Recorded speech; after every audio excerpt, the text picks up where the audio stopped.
speaker was recorded at an Addictive Eaters Anonymous event held in Dublin, Ireland in January 2023. For more information, visit www.aeainfo.org. My name is Pamela, and I am an addictive eater. And it's an absolute pleasure to be here.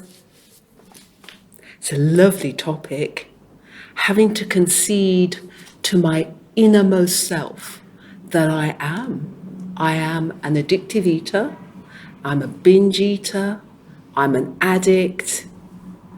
That's always going to be the blueprint that I was brought up with. I believe I was born this way, and I believe that I do not eat food, think about food in the way that regular people might do, you know. The big book calls that normal, you know, I am not normal. In fact, I'm so not normal that I am normal. Because I think, you know, most people have something going on with some substance. I believe that I was born this way with a big hole in my soul, an emptiness that I tried to fill with food. And of course, it never was going to work. There's just not enough food on the planet to make me feel okay and make the pain go away. The pain of what, you know? I think I was born in a family of addicts. I think that it is an illness that is in my ancestry, in my family of origin. I think it's in humankind, but let me focus on myself. So I was born into it, and I think, you know, I have a lot of compassion for my parents now. I really understand their stuff, that they couldn't help their stuff, and that my great-grandparents and my great-great-grandparents and all of those people before couldn't help their stuff. And so by the time I was born, I had that stuff on my shoulders and in the atmosphere.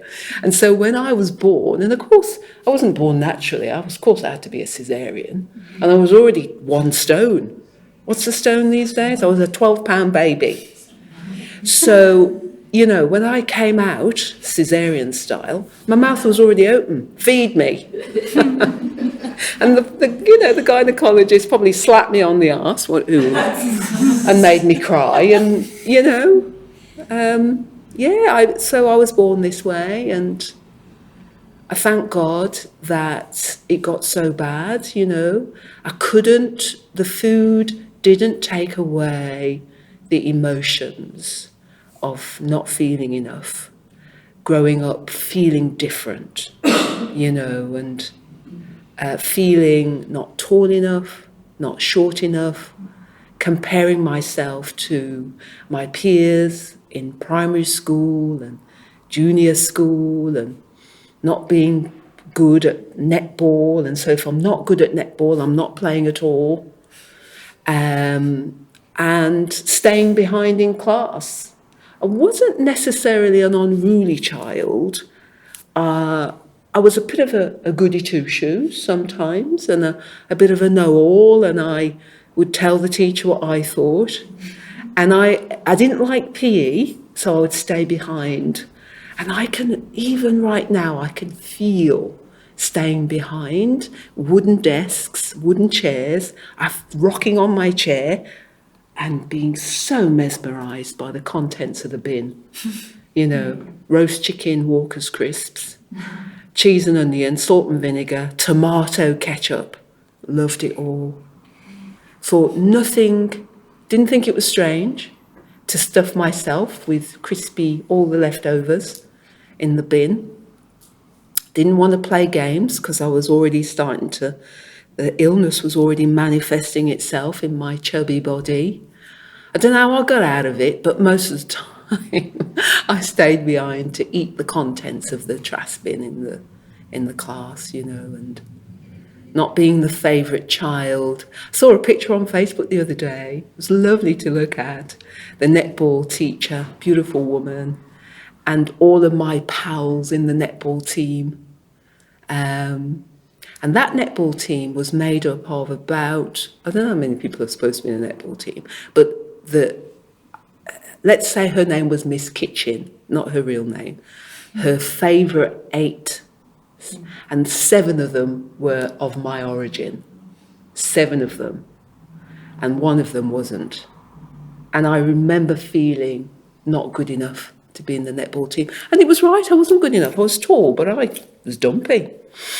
So, all of those feelings. So, of course, I used to eat to make the feelings go away, and it never worked, And then here I am, an adult, still doing the same thing, eating, trying to make the pain go away, falling in love with food. I mean, it's delightful, The sugar, the salt, savoury, sweet. I loved it all. I loved that hit at the back of the throat, that we feel when we drink or we eat, or painkillers did it for me as well. All of this stuff, I used to use anything so that I couldn't feel. And then I remember thinking, why is it that after I've eaten, I wish I hadn't eaten, because I feel okay now. And I remember I was intelligent enough at a young age to think, I wish I could feel okay without having done all of that stuff with the food. And I remember, if you like, already having a spiritual experience, because some power greater than myself said, it must be possible to feel okay without eating 10 bags of crisps, sausage rolls, and the contents of the school bin. So maybe God was already looking after me. In fact, God must have been looking after me, because here I am today, So the illness for me was obvious. I grew into a woman that weighed, the last time I weighed, I was 23.5 stones. And I'd been gaining a stone every year. So by the time I came in, I was a minimum of 26 stones. So it was obvious. I was a laughing stock in my profession. I was a laughing stock on the street. Shame, the darkness, more antidepressants, more painkillers, more cigarettes, more casual relationships, because I did not know I was enough. I just thought I was a big fat blob. God had made a mistake, and here I am. What am I going to do? I'll just eat more and have more casual relationships, So I was ready. When I first heard the message from the members of Addictive Eaters Anonymous, oh my goodness, I was so relieved.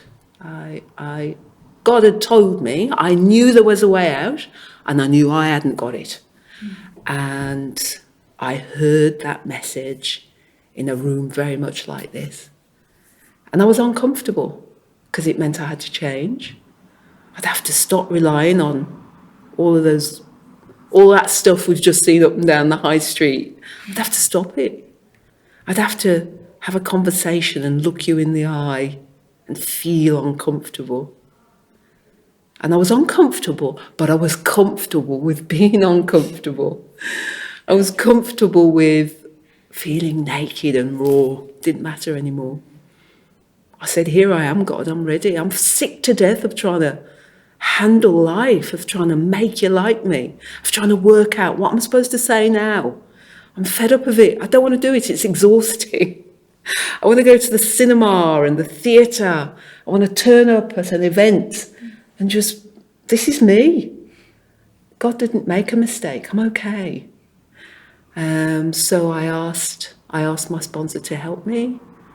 And because I'd been around a long time, and because I'm a arrogantly confident person without a program, my sponsor quite rightly said to me, she said, I'm prepared to help you, But are you prepared to do everything I say?